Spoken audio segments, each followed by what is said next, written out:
ഇറാനിലെ ഇന്ത്യൻ വിദ്യാർത്ഥികളെ ഒഴിപ്പിക്കുന്ന ദൗത്യത്തിന് ഓപ്പറേഷൻ സിന്ധു എന്ന പേര് നൽകി വിദേശകാര്യ മന്ത്രാലയം. ആദ്യ സംഘം നാളെ പുലർച്ചെ ഡൽഹിയിലെത്തും.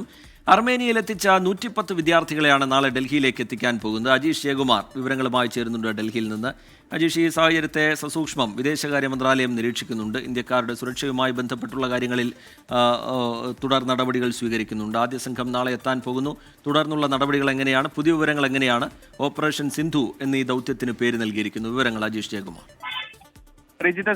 മുമ്പ് നേരത്തെ റഷ്യ ഉക്രൈൻ ദൗത്യം നടന്നപ്പോഴും സമാനമായി വിദ്യാർത്ഥികളെ ഒഴിപ്പിച്ച ദൗത്യത്തിന് വിദേശകാര്യ മന്ത്രാലയം പേര് നൽകിയിരുന്നു. അതുപോലെ തന്നെയാണ് ഇറാനിൽ നിന്നും ഇസ്രായേലിൽ നിന്നും ഈ വിദ്യാർത്ഥികളെ ഇന്ത്യയിലേക്ക് എത്തിക്കുന്ന ദൗത്യത്തിന് വിദേശകാര്യ മന്ത്രാലയം പുതിയൊരു പേര് നൽകിയിരിക്കുന്നു. ഓപ്പറേഷൻ സിന്ധു എന്നാണ് ആ ദൗത്യത്തിന് നൽകിയിരിക്കുന്ന പേര്. ഓപ്പറേഷൻ സിന്ധൂറിന് സമാനമായിട്ടുള്ള ഒരു പേര് കൂടിയാണ്.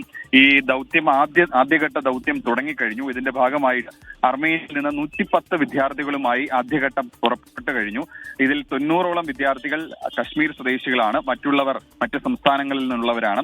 ഇവർ ഏതാണ്ട് പുലർച്ചെ 3:30 ഡൽഹിയിൽ എത്തുമെന്നാണ് നമ്മൾ മനസ്സിലാക്കുന്നത്. അർമേനിയയിൽ നിന്ന് വിമാനം പുറപ്പെട്ടു കഴിഞ്ഞു. വിമാനം നേരെ ദോഹ വിമാനത്താവളത്തിലാണ് ഇറങ്ങുന്നത്. അവിടെ നിന്നാണ് ഡൽഹിയിൽ എത്തുന്നത്. അടുത്ത ഘട്ടത്തിൽ ഇസ്രായേലിൽ നിന്നുള്ള ഇന്ത്യക്കാരെയും ഒഴിപ്പിക്കുന്ന നടപടി തുടങ്ങിക്കഴിഞ്ഞു. അതിർത്തി രാജ്യങ്ങൾ വഴി ഇവിടെ എത്തി. അത് വഴിയാണ് ഇറാനിലെ ഇന്ത്യൻ വിദ്യാർത്ഥികളെ ഒഴിപ്പിക്കുന്ന നടപടി തുടരുകയാണ്. ആദ്യ സംഘം നാളെ പുലർച്ചെ 3:30 ഡൽഹിയിലേക്ക് എത്തും എന്നുള്ളതാണ് വിദേശകാര്യ മന്ത്രാലയം അറിയിക്കുന്നത്. അജീഷ് ജയകുമാർ വിശദാംശങ്ങൾ പങ്കുവയ്ക്കുകയായിരുന്നു.